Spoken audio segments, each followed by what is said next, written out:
You have a steak in front of you. Maybe it is on the counter. Maybe it is already in the pan.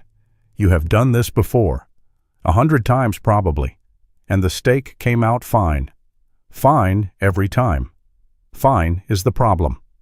I am Mike Sullivan, 40 years behind a butcher block. In that time, I watched home cooks make the same mistakes on the same cuts over and over, not because they were bad cooks, but because this information never left the back of the shop. Nobody brought it around the counter. Nobody told you. There are 17 things that happen between the refrigerator and the plate. Most home cooks get at least 5 of them wrong. Every single cook. The same 5. One of these 17 is something the majority of home cooks do completely backward every time. It costs nothing to fix. We will get there. Most people think salting is salting.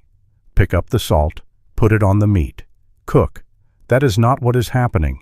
Salt draws moisture out of the surface within 3 to 5 minutes of contact. Between 5 and 40 minutes, that moisture is sitting on the surface of the steak and it is not going back in. It is wet. A wet surface does not brown. It steams. That is the danger zone. There are 3 windows where salt works correctly. Under 3 minutes, the salt has not had time to pull. Surface stays dry enough, acceptable for thin cuts. 45 minutes to 1 hour. The moisture reabsorbs, carrying dissolved salt deeper into the muscle, and the surface dries out again. That is the preferred window. 24 to 48 hours in the refrigerator, maximum penetration, maximum drying, best crust. Steakhouse standard. Use kosher salt. Fine table salt is twice as salty by volume. Same quantity, you have oversalted before it hits heat. Most home cooks salt and cook in the same motion, straight into the danger zone every time. The Maillard reaction, the browning that builds the crust, begins at approximately 280 degrees. Water evaporates at 212 degrees. Any moisture on the steak surface has to cook off first. While it does, there is no crust. There is only steam. A steak from the refrigerator has moisture on it. A steak from a marinade has more. It does not matter. Pat it dry before it goes in the pan. Paper towels. Press firmly. Repeat until the paper comes away dry. This is the most important unglamorous thing in this process. A wet steak dismantles every trick downstream simultaneously. The screaming hot pan, the right oil, the correct timing, all of it wasted. There is no skill in this step. There is only whether you did it or skipped it. A cold pan drops in temperature the moment a cold steak lands in it. It has to recover before browning can begin. While it recovers, the steak turns gray. That is not a sear. That is the absence of one. The pan has to be hot enough that a cold steak barely moves the needle. Cast iron and carbon steel hold enough thermal mass to sustain browning despite the drop. That is the point. Visual cues. The pan smokes lightly. A drop of water flicked onto the surface, skitters and disappears. That is ready. Preheat time, 3 to 5 minutes on gas. Up to 7 minutes on electric or induction. Those take longer. One rule, no exceptions. Do not ever preheat a non-stick pan to high heat. The coating degrades. The searing pan runs at 450 to 550 degrees. That is the temperature this whole process requires. Every oil you use has a smoke point, the temperature where it quits and starts doing damage. Butter burns at 300 to 350 degrees. It belongs nowhere near the initial sear. Olive oil struggles past 375. Canola is the minimum floor you can defend. Refined avocado oil handles the full range. That is what professionals reach for. Butter is not a searing fat. Its only job in this cook is the baste. The final 2 minutes. That is where it belongs. Always use a thin coat of oil. Excess turns the cook into shallow frying and changes the crust. That is not what this is. A thin coat is all the pan needs. Non-stick is not a steak pan. The coating degrades at sustained high heat. This entire process runs at sustained high heat. That is the whole conversation. Cast iron, the thermal mass is the point. When a cold steak drops into a preheated cast iron pan, the pan barely registers it. It heats unevenly but holds what it has. Seasoned correctly, it is naturally non-stick. Heavy. Right. Carbon steel is what professional kitchens run. Lighter than cast iron. Heats more evenly. Responds faster to changes. Same seasoning maintenance. If I had to pick one pan for a home cook who means it, it would be this one. Stainless handles high heat but sticks aggressively without significant oil. Higher skill floor. Not where this conversation goes. Cast iron or carbon steel. If you own either one, you have everything this cook requires. Unrendered fat is rubbery, waxy, and flavorless. That is what people trim off their plate at the end of the meal. Their own fault for not handling it before it hit the pan. Cuts with a defined fat cap. Strip, ribeye, T-bone, porterhouse. Knead the fat rendered before the flat faces go down. Stand the steak on the fat cap edge with tongs. 2 to 3 minutes over the same heat before anything else. Let the fat do the work. Rendered fat releases into the pan and supplements the cooking oil, a real secondary benefit. Flank, skirt, hanger, tenderloin, no fat cap. This trick does not apply to them. Know which cut you have before you pick up the tongs. Connective tissue in the fat cap contracts faster than the surrounding meat under heat. The steak curls upward, lifts off the pan, sears unevenly. That is the problem. The fix takes 10 seconds. Score shallow cuts into the fat cap with the tip of a sharp knife. Half-inch intervals, perpendicular to the steak's length. Through the fat, stopping at the meat. 1/8 of an inch deep. That is all. Scoring severs the connective bands before they build enough tension to lift the meat. The steak lays flat. Contact is even. The crust is even. Same cuts as before.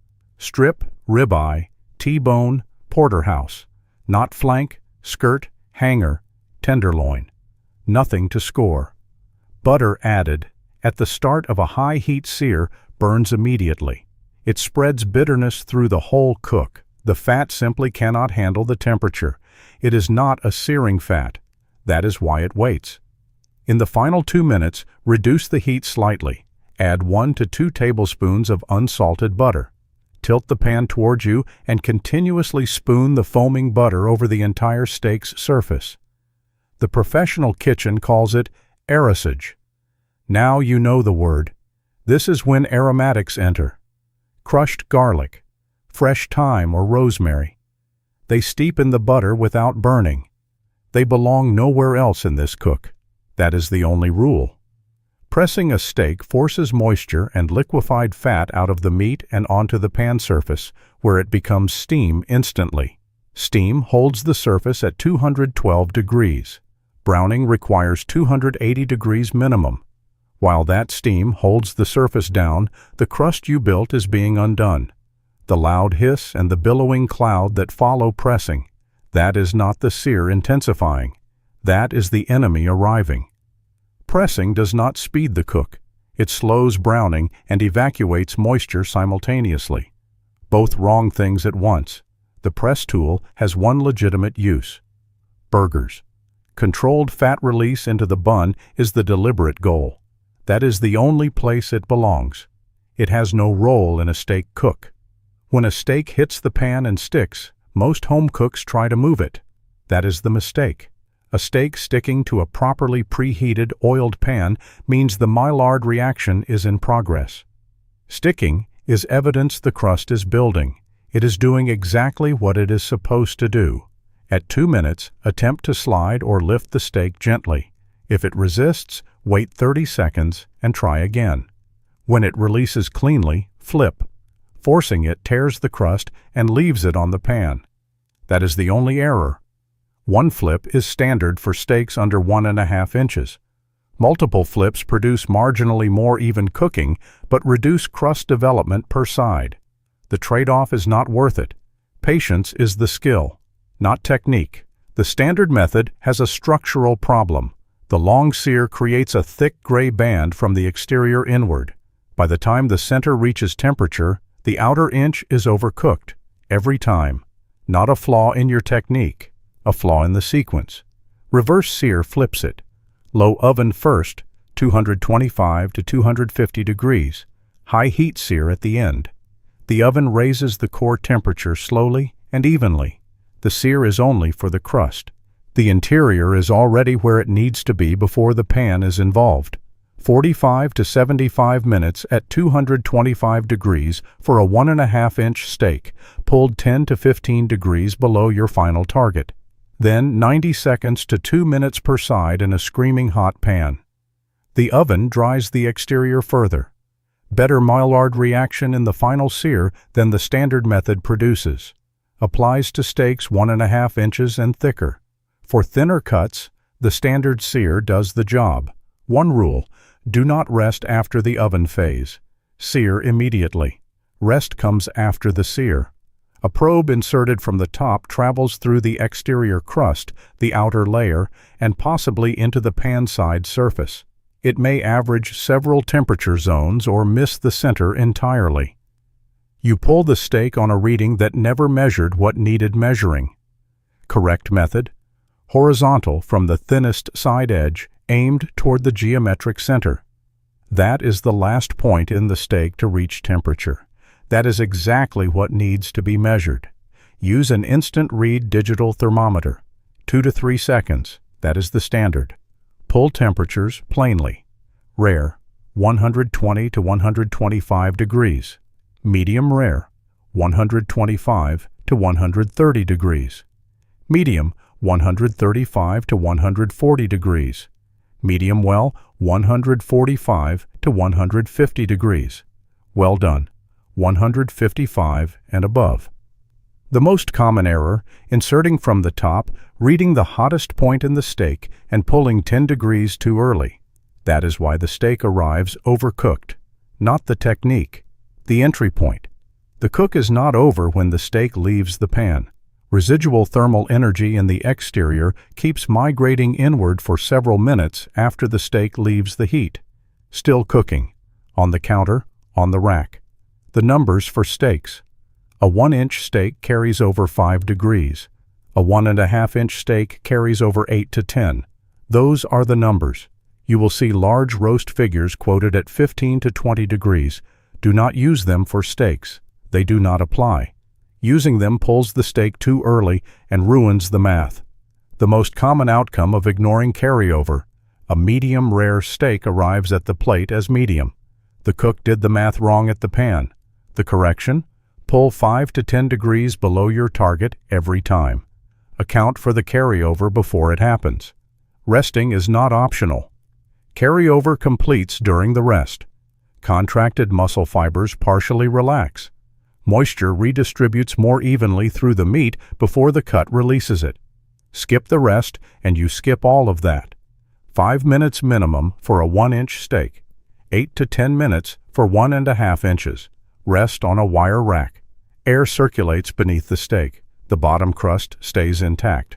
A flat cutting board traps steam underneath and softens everything you just built. Wrong surface. The foil tent traps steam from above, softens the crust substantially, and continues cooking the exterior. Do not tent a steak. Tenting a large roast is a different situation with a different crust concern. That is defensible. This is not a roast. The rule for steaks is clear. What determines chew in the bite is not doneness, not price, not quality. It is the length of the muscle fiber in each slice. That is the variable the knife controls. Muscle fibers run in a direction. Cut parallel to that direction and the fibers stay long and intact. The jaw tears through them. Cut perpendicular and the fibers are short. The bite does the work for you. Same steak, same temperature, different knife angle. How to find the grain? Look for parallel lines running across the steak surface. visible on most cuts before and after cooking. Where it matters most: flank, skirt, hanger, brisket, chuck. The grain is prominent and obvious. Strip, subtler but present. Ribeye, multiple grain directions through different muscle groups. Cut against the dominant one. Bias the angle. 30 to 45 degrees produces wider, thinner slices. That is the preferred presentation for any steak served sliced. Single zone high heat gives the steak nowhere to go. The exterior cooks faster than the interior. On a fully lit grill, you char the outside and leave the center raw. No escape. 2 zones fix it. One side on high direct heat. The other side with no burners or coals. Lid closed on the indirect side creates an oven effect. Standard technique: sear 2 to 3 minutes per side over direct heat, move to indirect zone, close the lid, bring to temperature without further charring. For steaks over 1½ inches, reverse the sequence. Indirect zone first until 10 to 15 degrees below target. Then sear over direct heat last. Same edge-to-edge evenness as an oven reverse sear. Surface is drier going into the final sear. Better crust. Working approximations: direct zone runs 450 to 550 degrees at grate level. Indirect zone runs 300 to 350 degrees with the lid closed on a standard gas or charcoal grill. Working numbers, not precision readings. 2 zones give you a flare-up escape route. Fat hits flame. The steak moves to indirect immediately, not to the garbage. 2 salts. 2 entirely different jobs. Pre-cooked salt seasons through the muscle and builds the crust. Finishing salt is texture, a large flake that partially dissolves on the tongue and delivers a burst of surface salinity. They are not doing the same thing. Apply finishing salt before slicing and the flakes dissolve in surface moisture. The textural contribution disappears. The point of using it is gone. Apply it to the cut face immediately after slicing. That is the only moment it works. Malden is the reference. Fleur de sel is comparable. Small pinch across the sliced portions. This is not a correction for under-seasoned steak. That failure belongs to the pre-cooked salt. Finishing salt is a refinement. A well-crusted, properly seasoned steak is already complete. 17 tricks. Stripped to the bone, they are all the same idea. Stop fighting the steak and start working with the physics that were already there before you touched it. Home cooks are not bad cooks. They are working without information that spent decades behind the counter. Not maliciously, just never brought around to the other side.